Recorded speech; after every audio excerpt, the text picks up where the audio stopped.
I was asked to speak at the Austin Entrepreneurial Summit earlier this year alongside Cody Sanchez, David Green, and Rich Roll. Business owners came from all around the country to gather in Austin to share ideas and learn about new business models and ways they can rapidly grow their business. And in my speech that you're about to hear, I'm going to cover the biggest myths and misconceptions about franchising. I'm going to talk about how ordinary people like me, probably like you, can use franchising as a vehicle to build extraordinary amounts of wealth and cash flow if you do it right. I'm going to talk about how I grew my multi-million-dollar franchise business, and I even reveal how the largest franchisee in the world got to over $4.5 billion, it's a B, billion dollars in sales in 2023. And if you would like this type of content and you want to learn more about how to make money through owning franchises, then smash that subscribe button, like this video. I'm putting out new content every single week, and I appreciate your support. So let's go. So I'm going to talk about franchising today and how it is a proven path to build cash flow and wealth. By show of hands, when you hear the word franchising, who thinks of this, right? McDonald's, Taco Bell, Chick-fil-A, fast food restaurants, very common. Who thinks of this? Fitness, Orange Theory, Planet Fitness, F45, right? Who thinks of this? Chuck in a truck, someone bought themselves a job, very small business, maybe great for somebody who doesn't want any employees. The truth is that in franchising, there is this huge spectrum. So both of those are true. On one side, we've got the fast food, the fitness, very high-end retail, business that everybody thinks of. And on the other side, we've got the Chuck in the truck, the solo operator who's really hard to kind of scale and get out of his way. But what I'm here to talk about today is this world that lives in the middle, where ordinary people can get into what I consider boring businesses that can change their life, right? That you can build cash flow, that you can build wealth and grow it. That is what I've done, almost my entire life. So 36, I'm from the Philadelphia area. I'm married to my high school sweetheart, Chrissy, and we have two, beautiful girls. And I've been in franchising almost my entire life. And so what my business looks like today is, we have 40 franchises plus 10 more that are kind of in development. And we'll do $50 million this year in revenue. And these are boring businesses, right? We have over 30 automotive repair or in home services, whether it's paint, window cleaning. I'm a partner in a senior care franchise, everyday stuff that anybody can get into. And the principles I'm going to talk about too apply to all these and many more. And a lot of it is getting through the structure and the mindset to do it. And so my journey and the story to tell is that I graduated from college in 2010. I joined my family's business. At the time, we had 6 automotive repair shops that were really struggling. My dad had been in it for years and they weren't that profitable and they were looking to sell and get out. And so I joined and kind of as this last ditch effort to try to turn it around. The first thing I did was started to travel around the country and I wanted to learn from other franchisees. Like what were they doing and having success and what could I learn from them? And then come back and apply those principles, to our business. And so I did that and we started having success. We started growing the sales. We started building the culture. And then I took those ideas that I learned and I went to teach other people, right? I got active in the communities. I got on the different boards. And this is like a secret kind of within franchising is that there's a very strong community, at least in many brands, similar to GoBundance, that the rising tide lifts all the boats. Because think about it this way. If I help another franchisee grow and his business improves, and then he helps me grow, my business improves, then we attract better, newer operators into the system who then invest, they buy out markets, they develop new territories, right? All of that helps grow the brand. It helps grow the awareness. It helps then in terms of valuation when we want to go sell the business one day. It helps the franchisor create national accounts, right? It helps buyer, consumer awareness. So we open up a new location, we got more business on the first day. A lot of that is kind of within the power of a community. That once you get in, you just need one to be a member, right? And then you can build it. And so I learned that. And then we started implementing these things. And then you start to build relationships within the network, right? You build relationships with neighboring franchisees who now you're helping them grow, they're helping you, you're sharing people, ideas, marketing, whatever it is. And when that guy or girl wants to go sell their business one day, what do you think they're going to do? They could work with an outsider, right? They could work with someone in this room and they're going to ask like a million questions. They're going to want to see tax returns. They're going to got to get vetted by the franchisor. They're going to want to talk to key employees, get financing. There's just huge risk in all of it. Or they come to me, right? Somebody who they know, they like, they trust, and like Cody talked about, like coming up with a deal that's like a win-win. And so that's what you can do in a franchise network. And you can then start to create all these relationships with people who you become the easy solution. And so, I learned that, and then we started implementing it. And so in 2016, I was an employee in the family business, and, I wanted to grow, I wanted to make more money.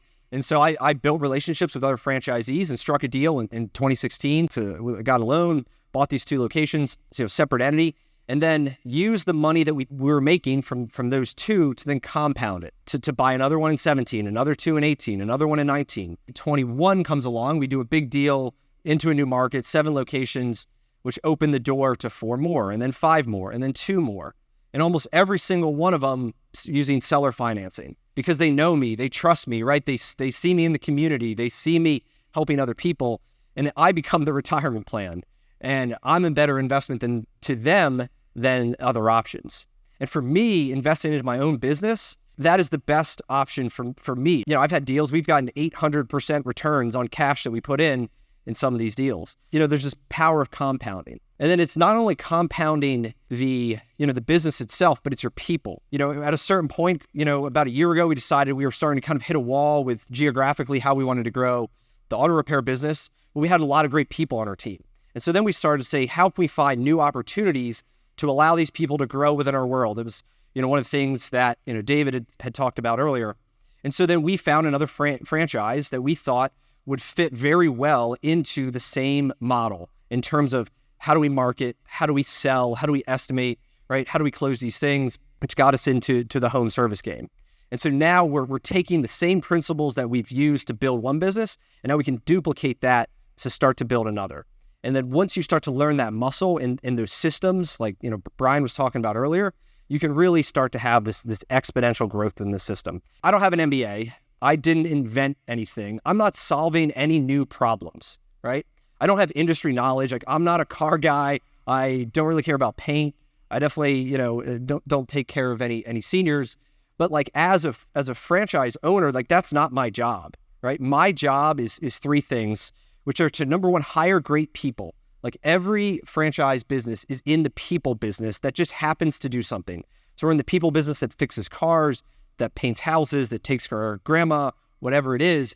But like my success is 100% reliant on finding good people and then getting them to follow a playbook, right? When you buy into a franchise, what you're buying is decades of knowledge that they pack into, days of training, and you've got this business in a box. A lot of times when people fail in a franchise, it's because they don't follow the process. And so it's critical that you get your great people that you've hired to follow the playbook and to hold them accountable for doing all the things that you want them to do. And then finally, you have to drive results, right? Like every single day you're waking up and you're taking action, whatever those KPIs are on your team. And so, we're all chasing the same thing, right? This freedom. And we talk, Cody talked about that the Google map and the quickest path to get there. There's lots of different paths, right? We talked about them today in terms of, there's all these ways through real estate. There's buying a small business, there's starting a business, right? There's building coaching and mastermind. And, franchising is one of the paths that can go, that I believe is one of the quickest ways to do it. It is the way that I've done it. It is the way that many of my friends have done it, to get to the money you're seeking, the time you're seeking, having the freedom to travel, and then build the relationships. I want to go into some myth busting here about franchise, right? There's a lot of misconceptions. There's a lot of unknown things. And so number 1 is that franchises are expensive, right? People think millions of dollars to develop a new Taco Bell or whatever. Just like that spectrum I talked about, there are on the very low side, the $50,000 to $100,000 you can get into something that are the ones that are more the buy yourself a job model, right? Carpet cleaning, grout repair, drywall, like basic food truck, home inspection kind of business. Definitely a little bit harder scale. And then when you get into this $100,000 to $200,000 range, you have a lot more opportunities. So a junk removal business, I have a friend of mine who's a partner, and they do over $100 million a year in revenue in a junk removal business that you can get started for $200,000. I'm in this painting business. It's roughly $100,000 for a territory. Once you kind of get in that $200,000 to $300,000 range, it gets a little bit more asset heavy. You get into restoration, hair salons, drain cleaning, power washing. There's a bunch of different things in that range. And then you get into this medium high fitness, auto repair, tree service, furniture, full service restaurants, trampoline parks, all this stuff. And one of the takeaways here, though, is that in real estate, you spend more money on a property, you expect to get a bigger return. But in the franchise business, it's not the case. Like there are franchises that have a much better like ROI, lower cost, lower risk, the like $100,000 range compared to the $500 or to $1 million. Part of the key is like finding these imbalances of where you can really accelerate by bringing value. And that's a lot what, Cody talked about too, was like, how do you find this business that you kind of have this unfair advantage? And a lot of it is like, what are your skills that you have personally, whether it's like driving a team, whether it's marketing, B2B, whatever it is, and then you find a business model that you can then accelerate your growth in. That's the big one is there's a huge range, and it's actually much easier, in my opinion, to be in this lower cost and then have a bunch of them. Your business is a lot more resilient when you've got like 5 locations, 10 locations, 20, 30, than if you had one big one that was much more of a roller coaster. And to learn more about franchising, check out my free coaching program. It's linked below. I host live group calls. I've got a course. And if you're really serious, you can work with somebody on my team to explore franchises that may fit your goals and your skills and your budget and make sense for you. Buying a franchise means you buy yourself a job. That is true. Most people that get into it start as an owner-operator, right? You wear every hat in the business. You do the sales, you do the estimating. You probably do the accounting or the bookkeeping. You might do some of the technical work if somebody calls out because you got to get it done. But I think this is a good thing because then you learn the business, right? You start out, your hands are getting dirty. You understand it. You are excelling at it. Then when you start to hire people to replace yourself, which is like the first step, you know what it's like. You know what skills it takes to be successful. And nobody can bullshit you and tell you, well, that's not how we do it, or that's not going to work because you've lived it, right? So it's a great way to start.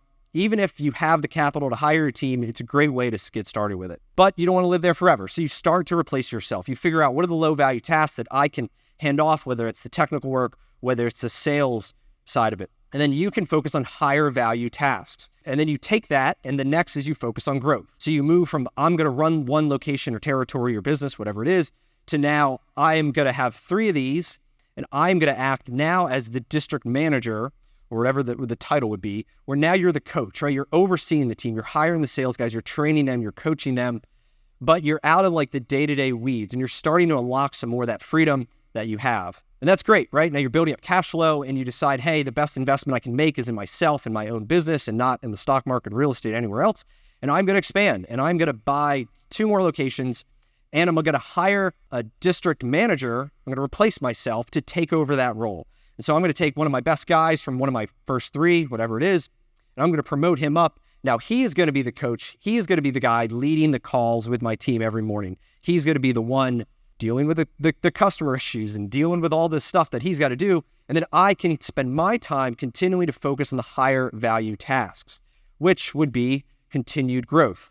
And so you've got this district that's functioning, that's doing well. And so if you can do it once, you can do it twice. And so then you take your best guy from location number 2, whatever it is, now you promote him to help launch the second district, which could be an acquisition from one of those friendships that you have. It could be new development. But this time you're going to go a whole lot faster because you've done it before. You know, like all the issues that you had the first time, and it's going to be a whole lot easier to duplicate it a second time, and then a third time, and then a fourth, right? And then you start to build this infrastructure. And this model here is how many, many brands are run, whether they're in auto repair, whether they're in a home service business, whether in food or fitness, because one person can only see, right, those 5 most important people below you. If a franchise can be successful all over the country, operated by all these different people, why can't you, own all those, right, within your market, geographically, whatever the case is? This chart here is from the Flynn Group. It's the largest franchisee in the world. 1999, Greg Flynn starts with 8 Applebee's, and similar story, just stays in Applebee's for over a decade, just continuing to compound, acquire existing locations, develop new ones, eventually expands into some other brands, Taco Bell, Panera's, all kind of in that food space. And then, this past year in 2023 makes this big jump, gets into Planet Fitness. And so, you sell them fast food and then you sell them the fitness membership. It was funny. 2,600 locations today, $4.5 billion in revenue. That now they own a bunch of real estate. They own a bunch of hotels. They're looking to expand internationally, have like master development rights. But it all started the same thing with a couple locations in a brand, and his infrastructure is going to look a whole lot similar to mine and a lot of other franchises because it's like this proven path. Like all these other brands do it. and it's the same playbook. And it doesn't matter what the industry is, it's the model around it that works. That's an inspiration. So the other one I hear a lot is, franchises are too restrictive, right? I'm a creative person. Like I've got all these ideas and, I want to go with it. And like, they're going to make me like have these rules. And so I have this quote that I love and I write it down almost every morning in, my journal, which is focus on less than obsess. And that you can build a much bigger business much faster if there's less things that you're focused on. Right? You get that laser focus and you go all in versus if it's the opposite of that and you have no focus and you have all these different things, it's really hard to grow, right? You're a weed, right? You're a surface level weed that can be easily plucked instead of having deep roots that go down and are indestructible. And so, I think it's actually a good thing that a brand has less things because it's easier to train your people. It's easier to scale. It's easier to keep an eye on it. And so, I think it's a really good thing. And one thing I even focus on in my business is how do we focus on less things? Like what are the 3 most important KPIs instead of 10, right? And that is just a better path. And so how do you grow if you're in the franchise system? Well, there's 4 real ways. Number 1 is same store, right? You've got an existing territory and you're looking to grow it. I'm a partner in a senior care franchise. We'll do $2 million dollars this year in revenue. And we have like 40 clients. There's 40 clients. We'll do about 2 million. It's obviously a high ticket thing. There's 100,000 potential clients in the territory that we own. So, we don't need to necessarily go out and buy all these territories. Like we could build a $40 million business by getting about 200 clients. So like out of 100,000 potential. And so same store growth, extremely profitable. Your fixed costs stay the same. It dilutes them. Your margins get better. You can get into new territory development. You have an existing business and you look to buy up additional territories around it. You can go through acquisition. As I mentioned before, lots of seller financing deals it kind of exists in the franchise world. It's you can go out and acquire. And then finally, you can expand into like synergy brands. In our business, we sell paint, running a roofing business, a flooring business, a cabinet, siding, run very similar models from a sales, a marketing, a close rate. Obviously the execution is different, but from what the business looks like, what our KPIs look like, the type of salespeople I have to hire, how we hold them accountable is identical. I look for synergy brands that I can promote my people within to run it. There are over 3,000 franchises in the US. They are in fitness, fast food, pet care, senior care, tons and tons of home services, B2B, sports, retail, vending, spas, salons, children education, health and wellness, like almost anything you can imagine, there's an opportunity. But one of the biggest problems in franchising is there's 3,000 brands or whatever. There's only a few that are diamonds, right? That will have this rocket fuel that will allow you to grow and to have the systems, have that strong community that I talked about, have like all the things that make you really excited to be a part of it. And then there's a whole bunch that are dirt, right? They have like not great systems, no strong community, and people kind of get into them and then they feel stuck. And that's a lot of what, gets a bad rap in the industry. That is something that, I have a ton of free content around, which is helping people find the best franchise based on your goals, that like 5-year vision, right? Like, what do you want to be? What do you want your life to look at? Whether it's like a 9 to 5 or it's a second thing, or you want to make it big, right? Everyone has different goals. And so that's important. Number 2 is your skills. Like, what are the things that you really good at and you excel in? Like, I think one of the worst questions I get asked all the time is like, what are the hot brands? Or, what brands should I look at? And it's like, just because like I would do well in it, like does not necessarily mean it's a good option for you. And same thing for me, like I could be a terrible owner of something that you could just absolutely crush it. Owning a franchise is owning a business. It's a very personal decision. And it's something that, you really have to find something that makes sense. And it depends where you live, right? Certain concepts and brands will do very well in certain demographics, and other markets will be terrible. All of those things are to be considered as you start to think about, what type of business you want to operate. If you want to learn more, I have a bunch of stuff. I'm pretty active on Twitter, on LinkedIn, my website, that's my QR code, and happy to help anybody who is looking to build wealth through owning a franchise. I was honored to speak in front of a room full of successful entrepreneurs in Austin. My true passion is helping aspiring entrepreneurs create cash flow and wealth through franchising. So if you want to learn more about franchising, smash that subscribe button and check out my newsletter link below. Every week, I share insiders, tips, and strategies on how to find, operate, and scale a profitable franchise. So I'll see you on the next one. Cheers.